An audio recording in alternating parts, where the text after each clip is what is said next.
Samson, the strong man that wasn't very focused on the things of God. Old Samson, he was a spoiled brat. He didn't listen to his parents. Samson, he wanted what he wanted. He wasn't interested in what his parents wanted for him, and he sure wasn't interested in what God wanted for him. And yet, we see that as we read the story of Samson in the book of Judges, that Samson was set apart even from the womb as a Nazirite. His mother was to live her life in a certain way so that she didn't eat or drink certain things, so that Samson would always be set apart for the purposes of God. And Samson was gifted by God. Oh, was he gifted. Unbelievably gifted. And it's a great study for us to realize that just because you're gifted by God doesn't mean that you are a person of character or a moral person, because Samson was not. Samson was motivated by the flesh. And the Bible tells us in 1 John chapter 2 and verse 15, "Love not the world, neither the things that are in the world. For if any man love the world, the love of the Father is not in him.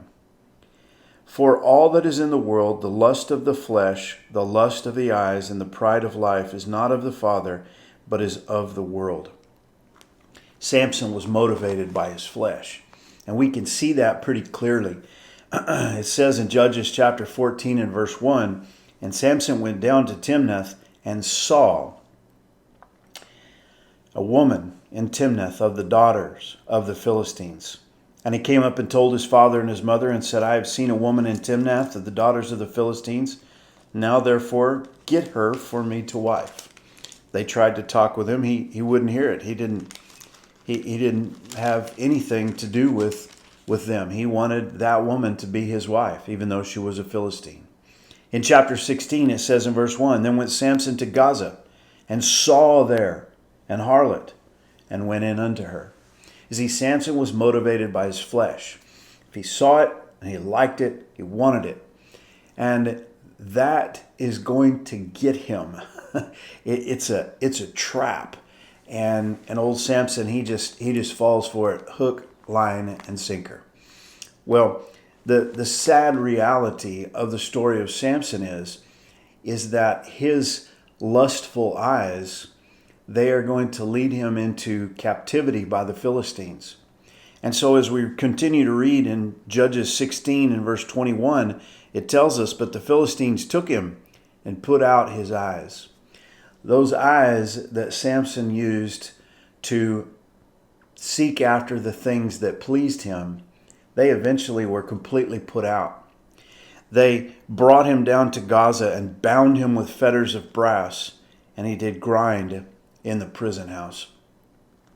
The woman that he saw that he wanted so much, she was the one who finally figured out that if the Philistines would shave his hair, that he would be weak, and they were able to bind him. I don't know who it was who said it, but it's very true. Sin will take you farther than you ever thought you'd stray. Sin will keep you longer than you ever thought you'd stay. And sin will cost you more than you ever thought you'd pay. That's the story of Samson. Samson, because he wouldn't listen to God, because he was so self-indulgent with the things of the flesh, it eventually cost him his liberty. It cost him his eyesight. And he actually did reluctantly take part in the purposes of God. In his own death, he was able to decimate the Philistines, something that he could have done for the glory of God had he simply listened to the Lord instead of his own fleshly desires. I just want to encourage you this morning, just because you got great gifts from God doesn't mean that they're aimed in the right direction.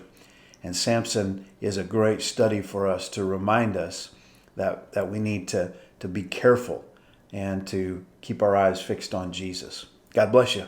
Have a great day.